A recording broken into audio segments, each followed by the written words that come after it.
Welcome aspirants. आज का जो टॉपिक है वो है डार्क टूरिज्म।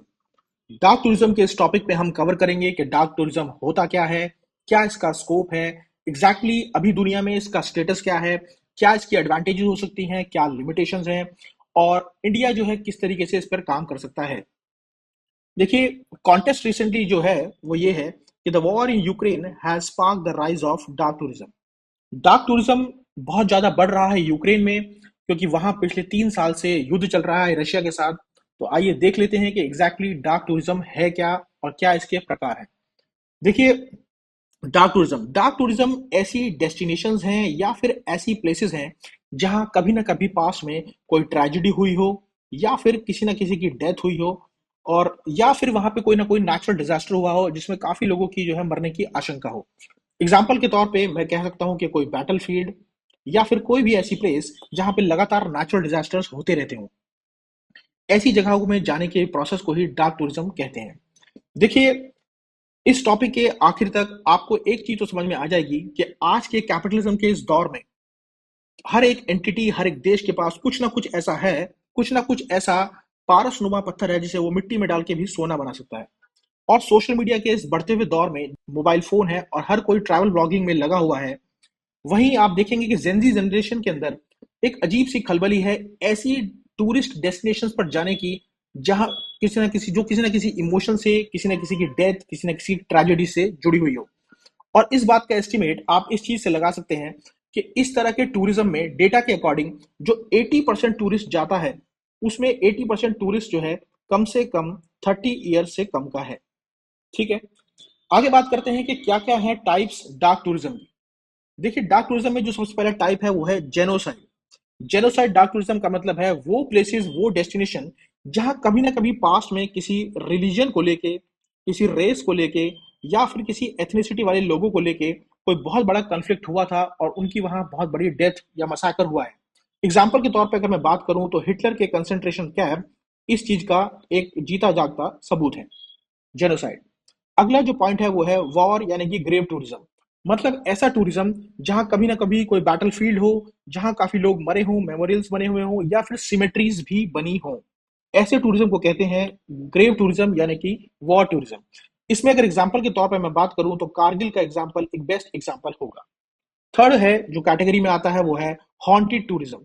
देखिए, लोकल्स में के अंदर कभी कभी एक ऐसी फीलिंग होती है या उनका एक ऐसा कॉन्सेप्शन होता है जिसमें वो ये मानते हैं कि इस पर्टिकुलर प्लेस पे रात को चुड़ैलें आती हैं और वो आने जाने वाले मुसाफिरों से पतली पिन वाला मोबाइल का चार्जर मांगती हैं।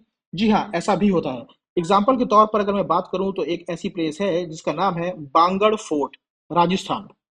ठीक है, जाइएगा एक बार और देखिएगा इसके बारे में कि क्या है बांगड़ फोर्ट। आगे चलते हैं और इसके बारे में बताते हैं कि क्या इसका स्कोप है, किस तरह की जो है बेनिफिट्स हैं इसे डार्क टूरिज्म को लेकर। देखिए, एक रिपोर्ट है जो कि इनसाइट्स मार्केट डेटा रिपोर्ट है, ये एक जर्नल पेपर है। उनके अकॉर्डिंग पूरी दुनिया में डार्क टूरिज्म का एक बहुत बड़ा पोटेंशियल है और ये पोटेंशियल बढ़कर $45 बिलियन तक हो जाएगा 2032 में।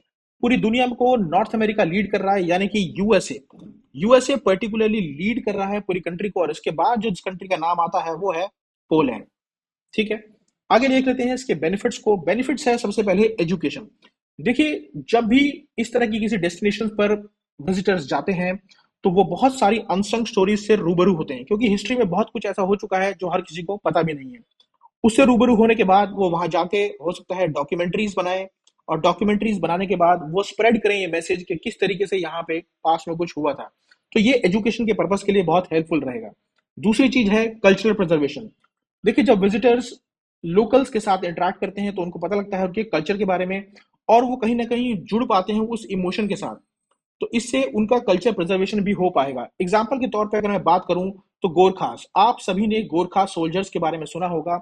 और अगर आप नागालैंड में इनकी सिमेट्री में जाएंगे तो आपको पता लगेगा उनके बारे में कि नागालैंड सिमेट्री में जब आप जाएंगे तो आपको ये एहसास होगा कि गोरखास कितने बड़े वॉरियर्स थे, कितने बहादुर थे, और बहुत सी ऐसी लड़ाइयां जो बिल्कुल हार चुका था उनका साम्राज्य, वो भी उन्होंने जीत ली। तीसरा जो पॉइंट है वो है human rights and social responsibility का। देखिए, इस तरह का जो टूरिज्म जब इस तरह के डेस्टिनेशन पे जाएगा तो वो इनकरेज करेगा विजिटर्स को कि वो उन लोगों की आवाज उठाएं जिन्हें पास्ट में जस्टिस नहीं मिला। ठीक है। जैसे कि एग्जाम्पल के तौर पे मैं बात करूं तो भोपाल गैस ट्रेजेडी में बहुत से आपको ऐसे विक्टिम्स आज भी मिल जाएंगे जिनका ये कहना है कि वो कोर्ट में लगातार जो है हलफनामे दे रहे हैं, लेकिन उनको आज तक इस पर किसी भी तरह का कोई जस्टिस नहीं मिला। आगे चलते हैं नेगेटिव चैलेंजेस की तरफ। आप सभी जानते हैं कि हर चीज के दो पहलू होते हैं, चाहे वो अच्छा हो या बुरा, दो पहलू तो होंगे ही। सबसे पहला जो इसमें चैलेंज है वो है नेगेटिव ग्लोरिफिकेशन का। देखिए, ये नेगेटिव ग्लोरिफिकेशन मतलब उन ऐसी जगहों को नेगेटिवली ग्लोरीफाई करना, यानी कि महिमा मंडित करना, जिनके साथ एक स्ट्रांगली इमोशन जुड़ा हुआ है, कुछ लोगों का, कुछ कम्युनिटीज का, किसी रिलीजन के लोगों का, या फिर किसी रेस या एथनिसिटी का। दूसरा जो इशू आता है वो है एथिकल इशू। देखिए, एक एग्जाम्पल से इसे समझने की कोशिश कीजिए। सपोज कीजिए कि धृतराष्ट्र और संजय का आपस में संवाद चल रहा है, जिसमें धृतराष्ट्र संजय से पूछता है कि हे संजय, अगर मेरे पुत्रों का सारा वध हो जाए तो उसके बाद मेरे हस्तिनापुर का क्या होगा। और आप मानिए कि अगर संजय उसे इस तरह का जवाब देते कि महाराज आप बिल्कुल भी मत घबराइए, उसके बाद पूरा का पूरा आर्यवर्त एक डार्क टूरिज्म की उसमें आ जाएगा और जिससे हस्तिनापुर काफी रेवेन्यू जनरेट करेगा। तो आप बता सकते हैं, मैं चाहूंगा कि आप कमेंट में लिख के बताएं कि धृतराष्ट्र इस पर क्या जवाब देते। ठीक है, ये एक एथिकल इशू है। वहीं कल्चरल इंसेंसिटिविटी की अगर मैं बात करूं तो ये कल्चरल इंसेंसिटिविटी से भी जुड़ा हुआ है, क्योंकि अगर आप देखें वाराणसी जैसी जगहों पे जहां पे बहुत सारे घाट्स हैं, वहां पे अक्सर फ्यूनरल पायर्स होती रहती हैं, जो आपने देखी होगी कहीं यूट्यूब चैनल्स पर, या फिर अगर कोई वहां रहता होगा तो वो भी जानता होगा। इन फ्यूनरल पायर्स पर जो आउटसाइडर्स वहां पे आते हैं वो करीब से फोटो खींचना चाहते हैं, फोटो क्लिक करना चाहते हैं, और ये चीज हो सकता है कई बार लोकल्स को ऑफेंड कर दे। ठीक है, क्योंकि उनके रिचुअल्स, उनकी सैंक्टिटी शायद उससे खराब हो जाए, तो लोकल्स को जो है ये ऑफेंड कर सकता है। तो इस तरह का ये एक चैलेंज हो सकता है। ठीक है, आगे जो है मैं यही कहना चाहूंगा कि ये एक नया कॉन्सेप्ट है। ठीक है, अभी चर्चाओं में है, लेकिन इंडिया जो है एक ऐसी स्टेज पे है जहां हमारे पास बहुत अच्छा पोटेंशियल है कि हम इसको एक्सप्लॉइट कर सकें। देखिए, इंडिया में जो है बहुत सारी एक लंबी हिस्टोरिकल सिविलाइजेशन है इंडिया के पास। बहुत सारे ऐसी प्लेसेस हैं जो जहां कुछ ना कुछ ऐसे इवेंट्स हुए हैं जिनको यूटिलाइज कराकर हम लोग डार्क टूरिज्म प्रमोट कर सकते हैं, जैसे कि पानीपत, अमृतसर, और अमृतसर का जलियांवाला बाग आप सभी जानते होंगे, जहां पे जनरल डायर ने ऐसा कुछ ऑर्डर दिया था। इसके अलावा शनिवार वाड़ा,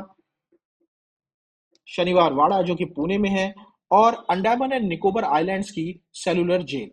ये कुछ ऐसी प्लेसेस हैं जिनको यूटिलाइज किया जाए तो हम लोग भी डार्क टूरिज्म को बहुत अच्छी तरीके से प्रमोट कर सकते हैं, बशर्ते जरूरत बस इस बात की है कि इसमें हम अच्छी तरह मार्केटिंग करें, प्रमोशन करें, ब्रांडिंग करें, और एक अच्छी सी पॉलिसी जो है बना सकें। तो इसी तरह की और इन्फॉर्मेटिव वीडियोस को देखने के लिए लाइक कीजिए, शेयर कीजिए, सब्सक्राइब कीजिए। अगली बार आएंगे हम एक नया टॉपिक आप लोगों के लिए लेकर। तब तक के लिए धन्यवाद, गुड बाय, ख्याल रखिए अपना।